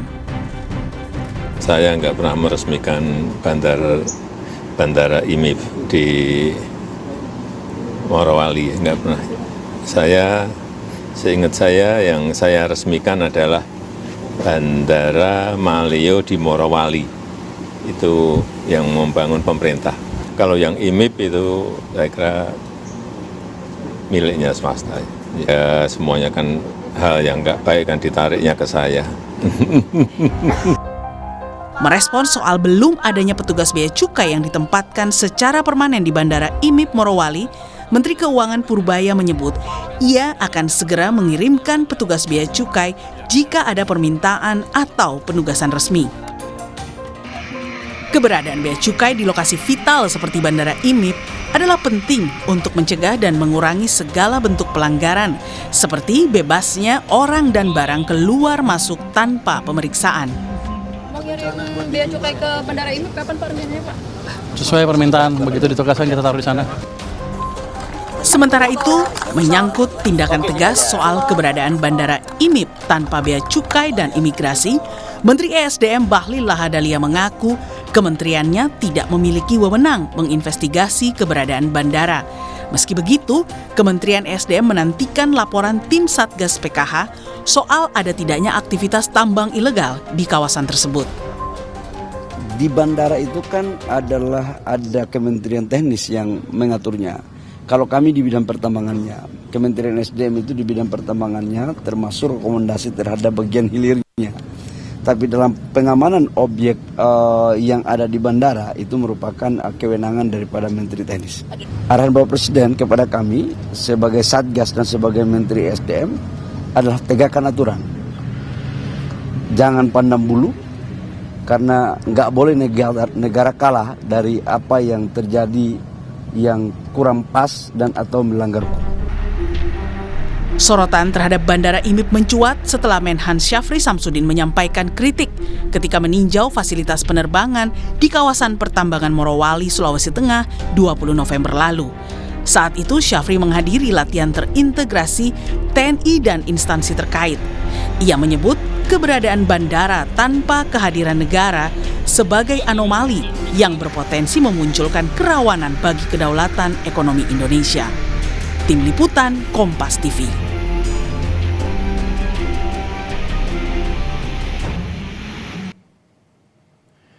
Walau Menhan Syafri Syamsuddin tidak menyebut secara spesifik nama Bandara IMIP dan Jokowi saat meninjau fasilitas penerbangan di kawasan pertambangan Morowali, namun belakangan nama Jokowi ikut terseret di tengah polemik keberadaan Bandara IMIP karena bandara tersebut tanpa pengawasan bea cukai. Kita bahas bersama Ketua DPP PSI Valdo Maldini dan juga analis politik Yunarto Wijaya. Bapak-bapak selamat petang semua. Selamat petang. Selamat petang, Mas. Baik, saya ingin ke Bung Valdo terlebih dahulu. Bung Valdo, kalau nama Pak Jokowi tidak disebut memang oleh Menhan Syafri Samsudin pada saat di Morowali. Lalu kalau sekarang nama Pak Jokowi ditarik-tarik, apakah karena pembangunan kawasan Morowali itu dibangun di saat era Presiden Jokowi? Iya, memang yang menarik adalah terkait isu IMIP ini adalah bahwa itu merupakan kawasan terbesar di Asia Tenggara, Mas, yang menyerap banyak dan bisa sampai ratusan ribu tenaga kerja lokal, dan sekarang kan menjadi pusat hilirisasi nikel nasional. Jadi ini memang sesuatu yang sangat produktif sebenarnya, dan masalah operasional di perusahaannya itu kan memang domain perusahaan dan Pemda sebenarnya, bukan presiden. Nah, waktu itu memang ketika itu dibangun, semuanya ada aturannya, Mas, ada undang-undangnya juga, Undang-Undang Nomor 9 kalau nggak salah tahun 2009 kalau saya nggak salah waktu itu. Jadi memang bicara soal banyaknya tuduhan yang ditujukan ke Pak Jokowi, ya itu memang model-model nyari kambing-kambing hitam, menyalah-nyalahkan keadaan ini kan memang paling empuk itu menyalahkan Pak Jokowi. Tapi saya melihat apa yang disampaikan Pak Jokowi juga bukan playing victim, Mas Dipo, karena ini juga menunjukkan bahwa beliau punya kepemimpinan juga, terlebih dalam periode sebelumnya beliau membangun. Misalnya itu kan bukan curhat sebenarnya, bukan pembelaan diri juga gitu. Itu pernyataan seorang pemimpin yang punya tanggung jawab, yang jelek-jelek ke saya. Kan sering kita lihat di kantor orang bilang ya kalau salah ya salah saya karena saya pimpinannya gitu loh. Kalau bagus kerja bareng-bareng gitu. Jadi kami melihat setiap kritik, tuduhan, fitnah ya diterima, tapi ya tidak lari. Pak Jokowi selalu menjawab kan ketika ada pertanyaan dari wartawan. Tidak hanya kasus ini, kasus sebelumnya pun Pak Jokowi menjawab. Karena beliau merasa relevan untuk menjawab ini karena itu memang hasil kerjanya. Jadi kelasnya Pak Jokowi itu kami kira oke, karena kritik aja Pak Jokowi, tapi jangan difitnah. Yang menjadi persoalan kan yang difitnah ini, Mas. Siap, saya ingin tanyakan Bung Valdo bahwa tadi Anda menyebut Bandara IMIP ini memang domainnya swasta dan Pemda, tapi kan dibangun ini katakanlah di era Pak Jokowi. Apakah Pak Jokowi tidak mengetahui bahwa bandara itu beroperasi tanpa adanya keterlibatan unsur negara?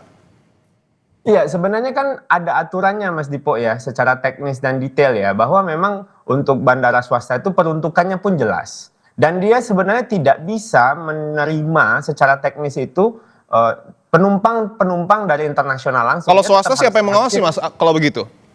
di hubnya. Memang skema pengawasannya kan dia juga tetap connect ke Kemenhub sebenarnya Mas Tiko. Bahwa dia juga terdaftar di Kemenhub, bandara tersebut juga listed di Kemenhub, sehingga aturannya pun beda bisa jadi dengan aturan kebandaraan yang pada umumnya kita pahami dan kita yakini, gitu loh Mas Tiko. Jadi semua mekanismenya ada temuan kemarin, ada kritikan, pemerintahan Pak Prabowo langsung menutupinya dengan menutupi itu dalam arti bukan bohong ya Mas Dipo ya, tapi menugaskan Kementerian Perhubungan untuk meletakkan SDM-nya dan sebagainya. Jadi memang ini juga menjadi sebuah kritikan atau masukan juga ke depannya terkait pengelolaan bandara yang dimiliki oleh private atau swasta. Tapi yang jadi persoalan bagi kami kan semuanya itu diarahkan bahwa ini Pak Jokowi. Itu yang jadi persoalan bagi kita, karena ini memang yang diresmikan oleh Pak Jokowi adalah bandara yang resmi yang dimiliki oleh Kabupaten Morowali gitu. Disitulah seharusnya gimana kalau ada tenaga kerja dari luar ya dari situ gitu. Baru saya ingin masuk ke kawasan. Saya ingin ke Mas Soto bahwa tadi Bung Faldo mengatakan seakan Pak Jokowi ini selalu dikambing hitamkan dan di medsos nama Pak Jokowi memang langsung disorot. Apakah Anda melihat ini ada yang menyetir, Mas Soto? Saya nggak tahu ada yang nyetir atau tidak ya, tapi saya nonton sendiri videonya dan saya harus katakan memang Pak Jokowi dalam konteks ini korban hoax. Karena videonya mengatakan bahwa Pak Jokowi meresmikan bandara IMIP, padahal kan tinggal di browsing 23 Desember 2018 memang Pak Jokowi meresmikan bandara Maleo yang sama-sama ada di Morowali. Tapi memang itu menurut saya kita harus clearkan dulu bahwa Pak Jokowi meresmikan kawasan IMIP itu iya. Di 2015. Dan itu yang tersebar videonya ya? Itu yang kemudian orang... Ada spanduknya bahwa Pak Jokowi datang ke kawasan industrial IMIP. Oh betul. Jadi dicampur adukan 3 info. Yang pertama Pak Jokowi meresmikan kawasan IMIP, itu 2015 betul. Pak Jokowi juga memang meresmikan yang namanya Bandara Maleo, itu 2018 betul. Tapi caption yang dibuat itu seakan-akan Pak Jokowi meresmikan bandara di IMIP. Itu clear. Nah, isu ini kenapa menjadi kemana-mana dan bisa digoreng banyak pihak? Menurut saya problemnya ada di pemerintahan Pak Prabowo dalam konteks manajemen, entah itu secara komunikasi atau dalam konteks koordinasi atau konteks supervisi. Sampai sekarang kita warga nggak tahu loh jawaban yang benar seperti apa, karena dari statement Menhan itu dibantah oleh Wamenhub, oleh Pak Suntana, bahwa ini seakan-akan legal. Yang menariknya, ternyata koordinasi internal di antara Wamenhub dengan Menhub itu juga berbeda. Karena dari Kemenhub itu menyatakan bahwa sudah ada keputusan di bulan Oktober, keputusan nomor 55 tahun 2025, itu yang mencabut keputusan nomor 38 tahun 55, di mana bulan Agustus memang mengakui bahwa ada surat menteri yang menyatakan bandara ini kemudian menjadi bandara internasional. Pada titik itu menurut saya bermasalah. Seorang Menhan kemudian merasa kalau sudah jadi bandara internasional, kenapa tidak ada imigrasi dan berbagai macam perangkat yang disertakan harusnya ada dalam aturan. Ini yang menurut saya harusnya dijelaskan sehingga kemudian tidak muncul macam-macam tafsir. Sekarang orang seakan-akan merasa yang tidak mengerti bahwa bandara khusus ini baru pernah ada itu di Morowali. Enggak, di Sulawesi Selatan Vale itu ada, di Freeport itu ada, di KPC Kalimantan Timur itu ada, tetapi mungkin dianggap tidak menyalahi aturan. Jadi menurut saya yang harusnya berbenah adalah manajemen pemerintahan Pak Prabowo, baik koordinasi antar menteri ataupun bahkan koordinasi di dalam kementerian teknis yang bersangkutan sehingga kemudian tidak terkena dampaknya kemana-mana dan isunya jadi bola liar. Oke, menurut Anda Mas Soto, apakah perlu adanya klarifikasi resmi dari Menteri Pertahanan terkait hal ini? Iya, menurut saya paling baik adalah konferensi pers antara Kementerian Pertahanan dengan Kementerian Perhubungan. Karena kan perbedaan pendapat ada di dua kementerian tersebut. Kementerian Teknis yang ada di Kementerian Perhubungan, yang kemudian kemarin membuka fakta ini adalah Kementerian Pertahanan. Jangan sampai kelihatan wibawa bahkan Presiden Prabowo itu menjadi jelek karena ada seakan-akan perbedaan sikap antar dua kementerian, bahkan antara menteri dengan wakil menteri. Itu catatan khusus. Jadi sorry dalam konteks ini saya kasihan dengan Pak Jokowi, nggak ada kaitannya dan ke bawah-bawah. Ini benar-benar hoax kalau menurut saya. Oke, saya ingin ke Bung Faldo. Artinya ketika Mas Soto mengatakan bahwa sebenarnya persoalannya ada di manajemen pemerintahan Pak Prabowo, Anda sepakat dengan hal ini? Iya, sebenarnya kan ini juga merupakan temuan sidak ya kalau saya lihat. Dan memang ada beberapa faktor-faktor di lapangan yang ketika itu kalau dilihat lebih jauh ada latihan atau masuk ke kawasan gitu, dan Pak Syafri sebagai Menteri Pertahanan memberikan statement doorstop atau pernyataan pers mungkin pasca latihan tersebut. Nah, memang terkait bandara ini bukan bandara yang pertama yang ada, setuju sama Mas Toto, ada di Vale, ada di Papua dan sebagainya. Tadi undang-undangnya juga di Undang-Undang Nomor 1 Tahun 2029 pasal 247 Mas Dipo. Nah, jadinya udah ada aturan mainnya. Dan terkait koordinasi komunikasi yang dimiliki oleh pemerintahan hari ini, ya ini memang problem klasik yang selalu dimiliki oleh sebuah entitas, Mas, bukan hanya di negara, tapi juga hal ini juga sesuatu yang juga membuat kita melihat, oh ternyata udah ada penjelasan dari Pak Wamenhub, Pak Suntana. Gitu. Baik. Nah, Tadi, mohon maaf, Bung Faldo, bahwa tadi disebutkan Pak Jokowi mungkin saja menjadi korban hoax. Menurut Anda siapa yang bermain dalam polemik ini? Iya, memang kalau tuduhan hoax Pak Jokowi ini memang pada akhirnya sih munculnya kalau saya lihat dari sosial media semua, Mas. Nah, kawan-kawan ini, persoalan komunikasi yang tadi Mas Toto sampaikan itu persoalan lain pada akhirnya. Nah, saya nggak tahu sih ini siapa ini. Makanya saya bilang ini sepertinya orang-orang yang kemarin masih belum move on dari Pilpres. Ya, belum move on siapa itu, Bung Faldo? Karena Mas Toto udah move on gitu loh. Nah, jadinya kalau menurut saya, Mas, memang ini kawan-kawan yang masih ingin mencari kesalahan Pak Jokowi. Menguyu-kuyu Pak Jokowi gitu kan, sementara Pak Jokowi juga ya tetap menjawab dan seperti biasa, seperti di kasus-kasus lainnya kami selalu bilang nggak apa-apa tuduh aja, tapi tolong tunjukkan bukti. Kalau tidak ada bukti, jadi fitnah gitu. Betul Mas Toto bahwa pihak yang kalah Pilpres ini seakan terus memojokkan Pak Jokowi termasuk dalam polemik IMIP ini. Ya, dalam konteks ini saya agak beda lah dengan Faldo. Belum tentu semuanya itu bisa dikaitkan dengan kekalahan Pilpres.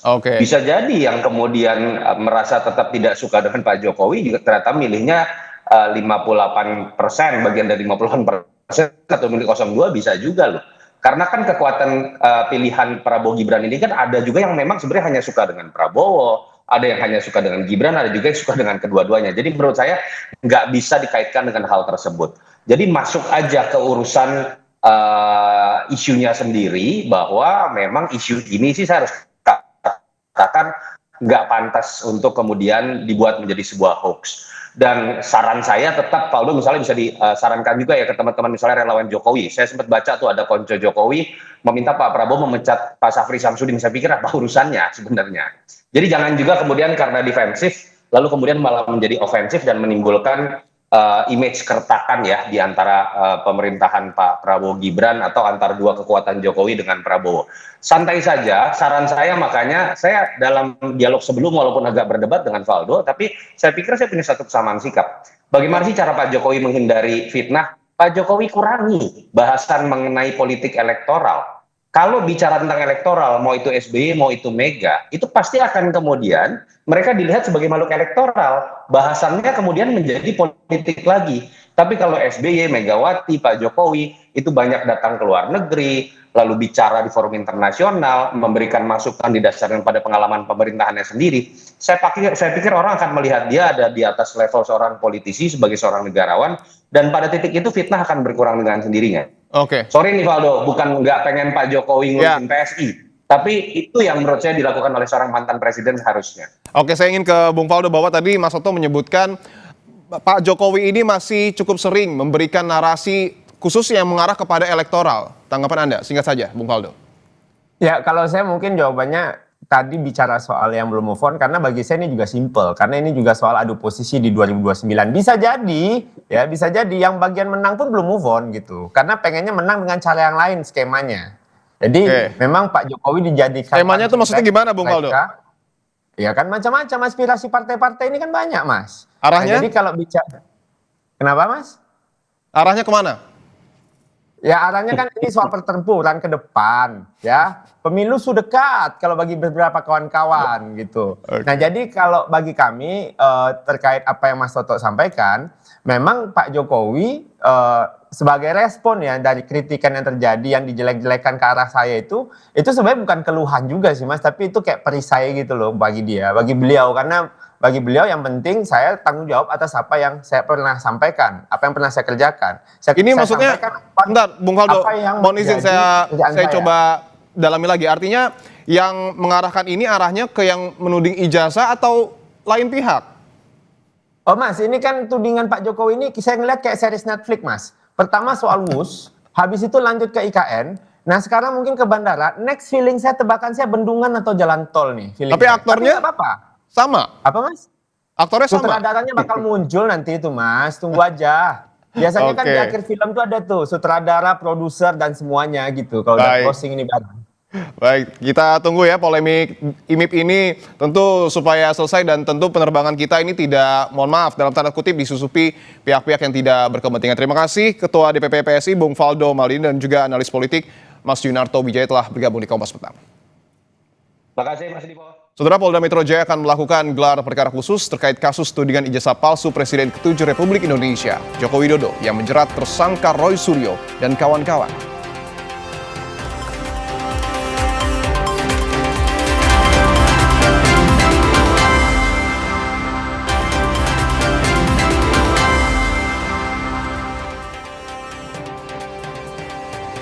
Saudara, Ketua Umum Jokowi Mania Andi Aswan dilaporkan ke Polda Metro Jaya atas dugaan pelanggaran Undang-Undang ITE.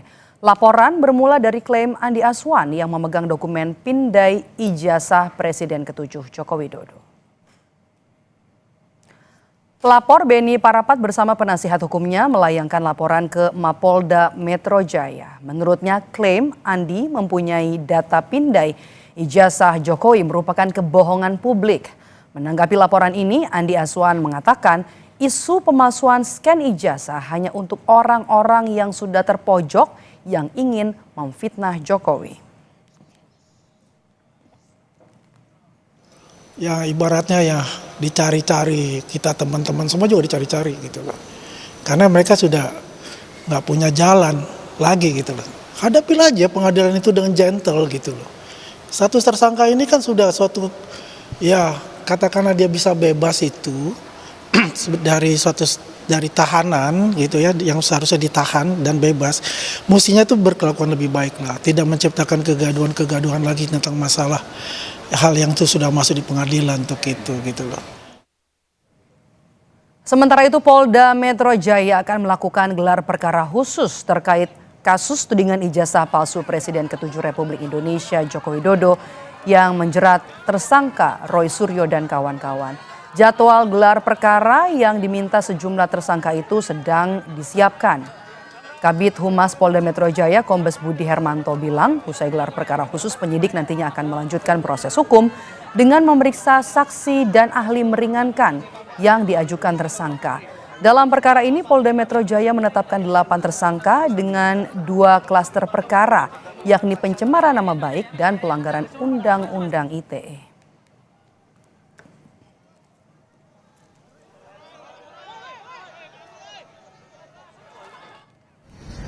Jadi atas permintaan 3 orang pertama mengajukan untuk dilakukan gelar perkara khusus, sehingga penyidik saat ini berkoordinasi dengan Wasidik mempersiapkan waktu untuk melaksanakan gelar perkara khusus. Setelah gelar perkara khusus akan ditindaklanjuti pemeriksaan saksi ahli yang diajukan oleh 3 tersangka. Setelah itu baru tahap kepada 5 tersangka lainnya. Jadi ada tahapan-tahapan. Saudara, Polda Metro Jaya menindaklanjuti permintaan gelar perkara khusus terkait tudingan ijazah palsu Presiden ke-7 Republik Indonesia Joko Widodo. Sebelumnya Roy Suryo mengajukan permohonan gelar perkara khusus terkait perkara tersebut. Apakah gelar perkara khusus ini bisa membuat kasus ini menjadi terang benderang? Kita bahas petang ini bersama dengan Roy Suryo, tersangka tudingan ijazah palsu Joko Widodo, dan juga ada Rifai Kusumanegara, kuasa hukum dari Jokowi. Selamat petang Bapak-bapak. Pak Maido. Oke. Oke, saya mau ke Bung Roy dulu. Polisi segera menggelar gelar perkara khusus. Apa maknanya untuk Anda, dan apakah setelah gelar perkara khusus ini bisa membuat kasus ini jadi terang benderang? Ya, sebelumnya saya ingin komentar dikit aja, setengah menit soal yang tadi Andi Aswan ya. Itu disaksikan oleh jutaan rakyat Indonesia di TV sebelah. Dia bohongnya ketahuan dan bahkan dia kemudian bertarung dengan ahlinya sendiri, si pakar abal-abal itu, Joshua Sinambela itu. Jadi seluruh Indonesia menyaksikan kebohongannya. Dia ngaku punya scan, tapi ternyata palsu. Dia hanya mengkoreksi dari si Sandi. Jadi kalau dia nggak bisa ngelak lah itu, pasti kena. Dan dia yang harus kena pasal 32, 32 ITE. Nah sekarang soal gelar perkara khusus. Ini sebenarnya kita menyesuaikan saja dengan undang-undang tentang kepolisian ya, pasal 13 sampai 15. Kemudian dia ada diatur juga di KUHP ya, nomor 8 tahun 91, pasal 5 sampai 6, dan juga ada di peraturan Kapolri ya, nomor 6 tahun 2019. Artinya kalau ada perkara yang kemudian itu ada dua gelar perkara. Gelar perkara umum yang biasa dilakukan oleh kepolisian, dan ada khusus kalau misalnya perkaranya itu menarik perhatian publik.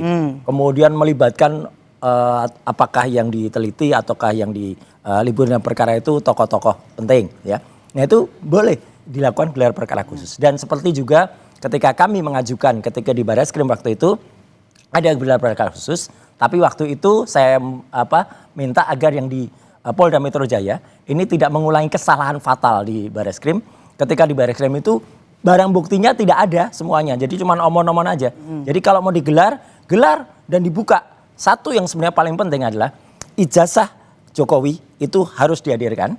Kenapa? Karena seperti kalau enggak nanti terjadi penipuan seperti yang dilakukan Andi Aswan. Andi Aswan tuh menipu, jelas dia yakin punya scan gitu ya, ditunjukkan di salah satu live loh itu di TV. Ada Pak Rifai juga tuh, saksi itu. Kemudian ternyata palsu. Ya itu hanya koreksi dari Sandi. Jadi aduh fatal dia. Dia harusnya sih nggak boleh lagi ngomong itu. Udah memalukan Pak Jokowi juga gitu. Cacat dia harusnya. Oke, tanggapan dari kuasa hukum Jokowi? Oke, jadi terkait yang gelar disampaikan, memang di awal penyidikan pihak kuasa hukum dari Bang Roy Suryo CS mengajukan gelar perkara khusus, dan memang pada saat kesempatan itu saya diminta komentar ya. Saat itu saya bilang terlalu dini. Kenapa? Karena pertama gelar perkara khusus itu di Perkapolri sebenarnya itu adalah hak daripada pelapor manakala terjadi penghentian penyelidikan. Sementara ini diajukan oleh kuasa hukum dari terlapor saat itu ya. Dan untuk mengevaluasi penyidikan yang notabene saat itu baru berpindah dari penyelidikan ke penyidikan, sehingga saya anggap terlalu dini. Nah, bahwa kalau sekarang diajukan menurut saya itu sah-sah saja, wajar ya. Di mana kali ini para tersangka atau kuasa hukum tersangka meminta untuk dilakukan gelar perkara khusus, itu menurut saya dari segi timing oke, bisa ya.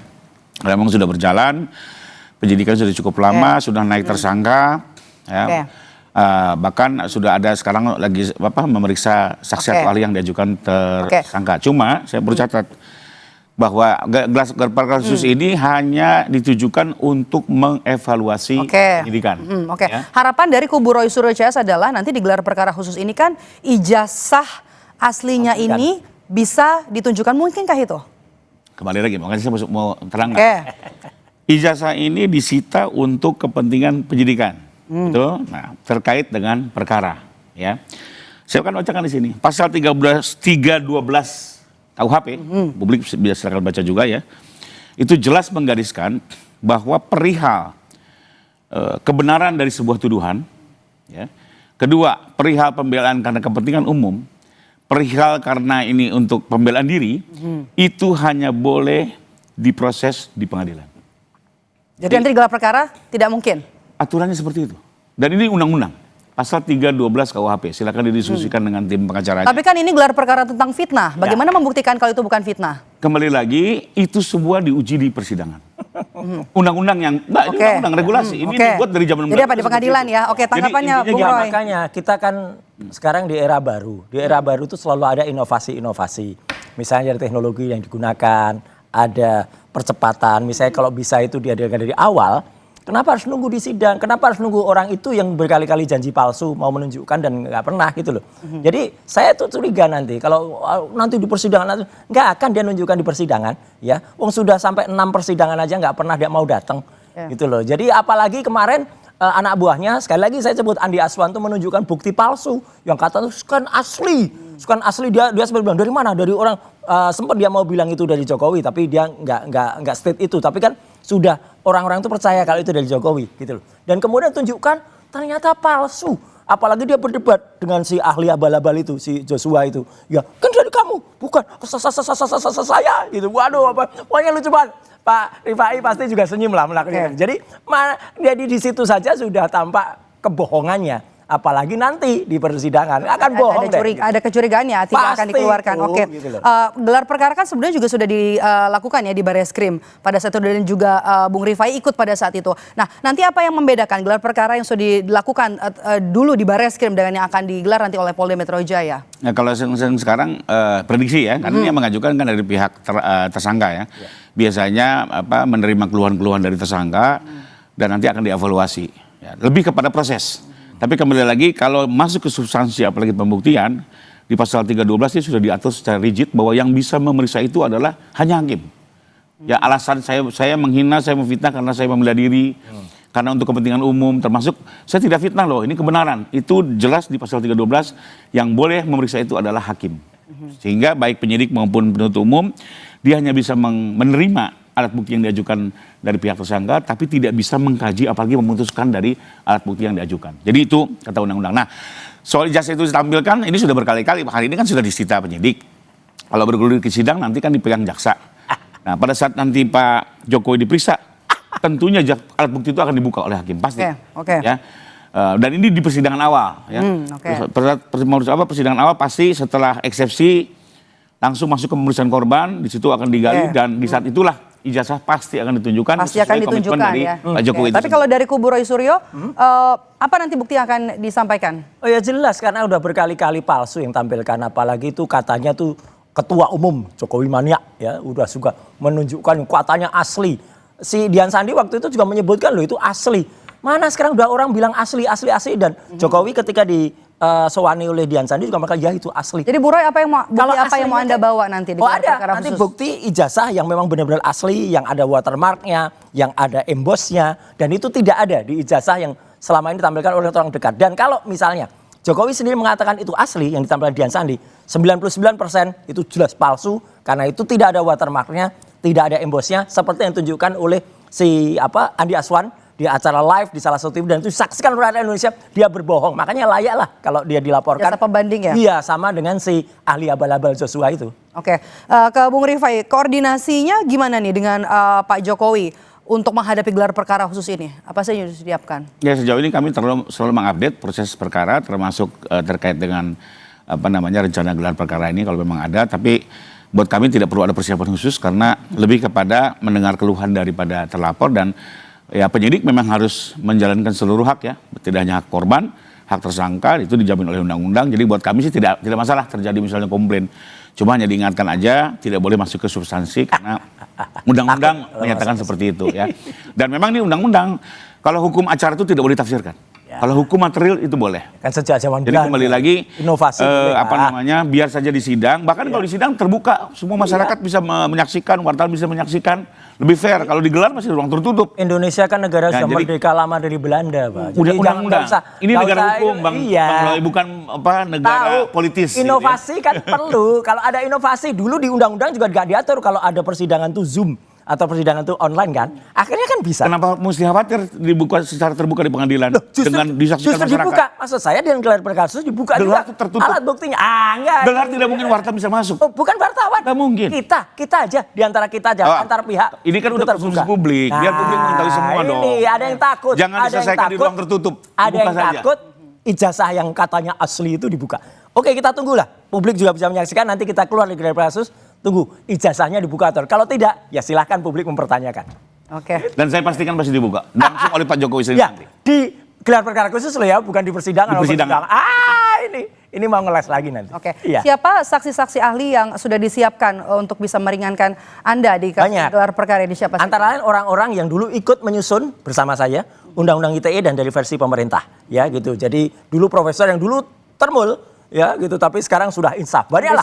Termul ya sudah insaf tuh banyak. Ya, profesor lain ahli digital forensik, yang dia ahli bener karena dia ahli mulai dari analog sampai dengan digital. Bukan ahli yang cuman digital abal-abal yang ternyata dia sudah bukan lagi dosen dan ternyata dia kemarin palsu menunjukkan alat bukti yang palsu juga. Itu kalau itu dipakai, kasihan saya Pak Rifai dan kawan-kawan yang dari kuasa hukum itu ternyata ahlinya palsu. Ya gitu. Dan kemudian nanti ada juga ahli bahasa Indonesia yang itu ada sertifikasi untuk keahlian dia, ada juga ahli hukum pidana, dan ada juga ahli yang lain. Banyak lah. Persiapan kuasa hukum Jokowi untuk menghadapi saksi-saksi dari kubu Roy Suryo? Ya kalau kami kan kembali lagi, kami sudah menyerahkan ini kepada negara. Dan dalam konteks pidana yang menuntut adalah negara, diwakili oleh jaksa, bukan kami lagi. Ya, kami itu lebih kepada mengikuti perkembangan yang sudah dilakukan oleh tim penyidik, nanti jaksa sendiri yang akan membawa semua alat bukti.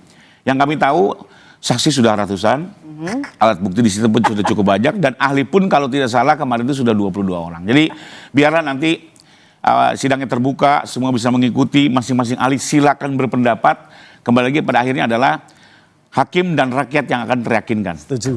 Oke. Ya. Bung Roy, ya, apa? bocoran dari polisi ini akan terbuka atau tertutup nih gelar perkara khususnya? Kalau saya sih mengharapkan ini terbuka untuk kami aja, ya. Tertutup mungkin kalau terbuka secara live mungkin terlalu demonstratif, mungkin enggak. Tapi kan di luar itu kan pasti ada wartawan, di luar itu kan pasti ada publik menunggu. Jadi menurut saya bagi kami harus terbuka misalnya satu aja, nggak usah ratusan alat bukti, satu aja bukti ijazahnya dihadirkan. Dan kemudian kita dihadirkan, kita bisa tahu, wah ternyata nggak ada embosnya, ternyata nggak ada watermarknya, udah jelas palsu. Itu aja. Kalau ijazah masih ditunggu-tunggu sampai besok ya, mau nunggu kapan lagi, dan nanti di ujung nanti ada lagi alasan lagi, oh ijazahnya lagi di sini, ijazahnya lagi di sini. Enggak lah, hadirkan aja. Dan ini semakin menegaskan kami, ini satu saya tambahkan lagi. Saya sekaligus menyayangkan dan saya kasihan kepada UGM ya. Kemarin ngasih statement lagi selama 3 menit 57 detik ya, rektor itu.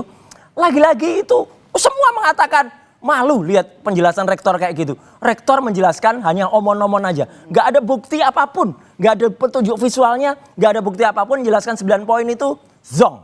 Ya, jadi artinya kasihan saya kepada kakak saya ini ya, Mbak Ufa ini yang menyajikan itu dan tampak dalam tekanan sekali dia. Kasihan. Oke, terakhir Bung Rifai, apa yang mau disampaikan jelang gelar perkara khusus nanti di Polda Metro Jaya?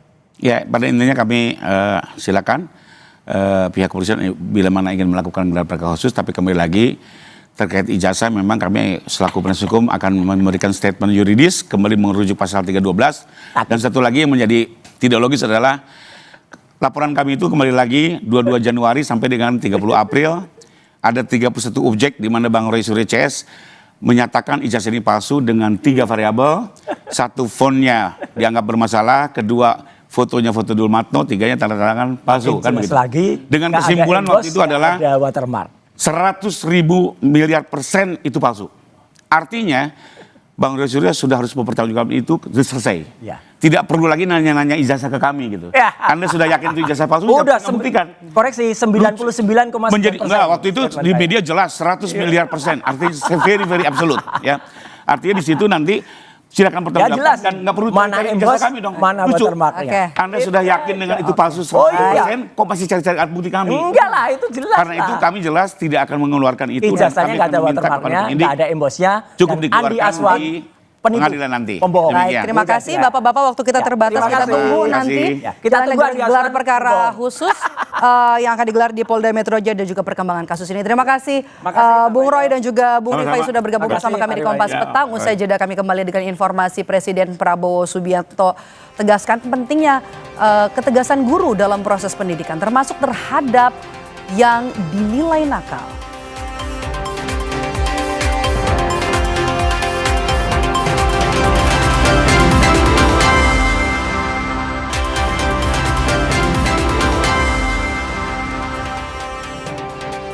Kompas Petang kami lanjutkan saudara. Presiden Prabowo Subianto menegaskan pentingnya ketegasan guru dalam proses pendidikan, termasuk terhadap anak yang dinilai nakal. Itu disampaikan pada puncak peringatan Hari Guru Nasional 2025 di Indonesia Arena, Jakarta pada Jumat siang. Presiden Prabowo Subianto menilai perlunya ketegasan para guru dalam mendidik para siswa. Disampaikan saat menghadiri puncak peringatan Hari Guru Nasional di Indonesia Arena, Prabowo mengatakan anak-anak yang nakal apabila dibiarkan dan tidak diingatkan, maka mereka tak dapat menjadi orang baik di masa depan. Prabowo juga bercerita dirinya dididik dengan tegas oleh guru-guru hingga menjadi presiden. Prabowo juga mengingatkan para orang tua bisa saja ketegasan para guru justru akibat anak yang nakal. Aku termasuk yang nakal dulu. Untung udah jadi presiden. Tapi memang kalau guru-guru saya dulu nggak tegas, nggak keras sama saya nggak bisa berdiri di sini. Hai orang tua di mana-mana, Kalau guru itu keras, jangan-jangan anakmu yang nakal. Kalau anak nakal terus dibiarkan nakal, dia nggak bisa jadi orang baik. Prabowo heran adanya murid yang membalas teguran para guru dan merasa dirinya jagoan di sekolah. Salah satu peristiwa yang menuai sorotan publik yakni kasus kepala sekolah yang dilaporkan ke polisi oleh orang tua murid usai putranya melaporkan dugaan kekerasan. Peristiwa diawali penindakan siswa yang kedapatan merokok di sekolah oleh kepala sekolah sebuah SMA di Lebak, Banten. Kasus yang sempat memicu aksi mogok para siswa dan protes dari orang tua akhirnya berujung damai. Tim Liputan Kompas TV. Saudara, Kementerian Luar Negeri melaporkan 7 warga negara Indonesia meninggal dalam insiden kebakaran apartemen di Taipo, Hong Kong. Seluruh korban merupakan pekerja migran sektor domestik. Juru bicara Kementerian Luar Negeri, Yvonne, menjelaskan selain korban meninggal, seorang WNI yang terluka masih dirawat dan dalam kondisi stabil. Pemerintah membuka posko darurat di Konsulat Jenderal RI di Hong Kong untuk layanan informasi dan penampungan sementara korban terdampak, serta menerjunkan tim di sekitar lokasi kejadian untuk verifikasi pekerja migran Indonesia. Kemlu mencatat sebanyak 140 warga negara Indonesia berada di kawasan itu dengan status pekerja domestik.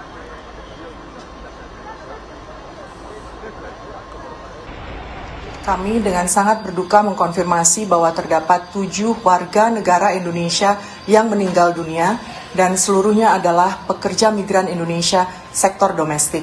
Terdapat 1 orang WNI lainnya yang masih menjalani perawatan dan dalam kondisi yang stabil.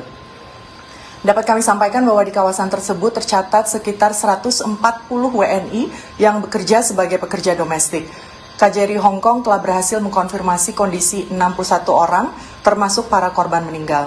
Sementara 79 WNI lainnya masih terus ditelusuri keberadaannya secara intensif. Saudara, usai jeda ada informasi terkait aktor sinetron Gary Ishak meninggal dunia setelah sepeda motor yang dikendarainya menabrak pohon.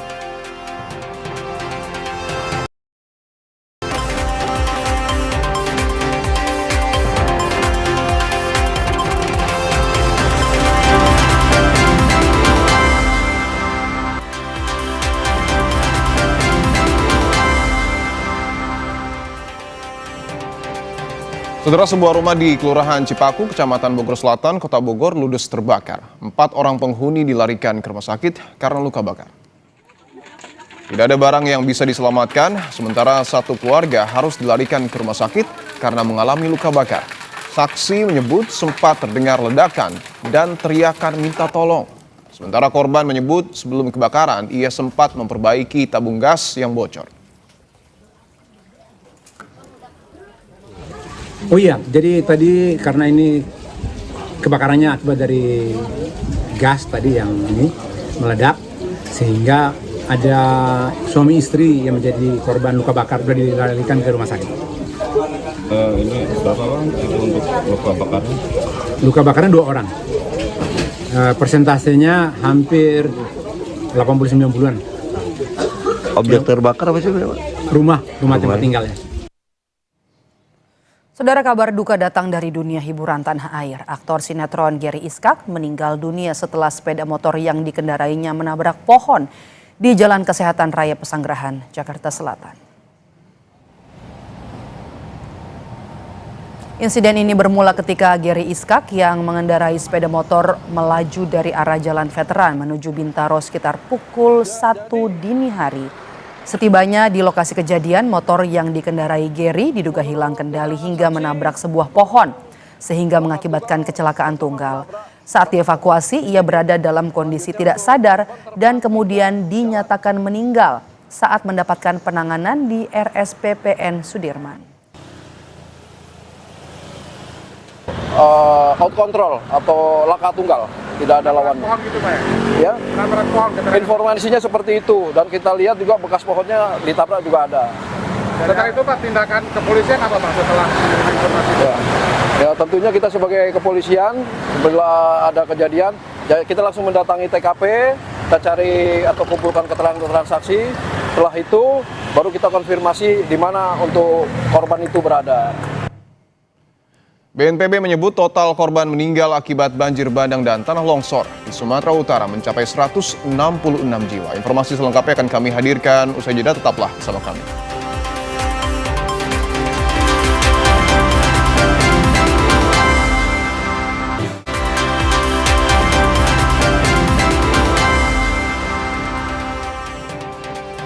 Pantauan melalui udara lokasi banjir bandang di Sibolga, Provinsi Sumatera Utara. Material kayu yang terbawa arus aliran sungai terlihat di sejumlah lokasi, sementara sawah warga rusak akibat diterjang material lumpur. Rumah di bantaran aliran sungai di Sibolga rusak parah, tidak hanya rumah warga, material lumpur juga merendam rumah ibadah dan sekolah.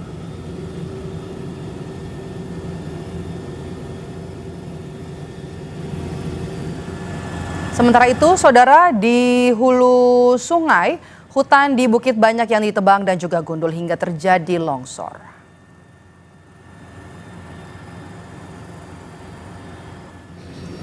Korban jiwa yang kemarin 116 jiwa sekarang menjadi 166 jiwa meninggal dunia. Artinya dalam satu hari ini bertambah 60 jiwa meninggal dunia. Ini berkat operasi pencarian pertolongan oleh Satgas Gabungan yang dipimpin oleh Basarnas.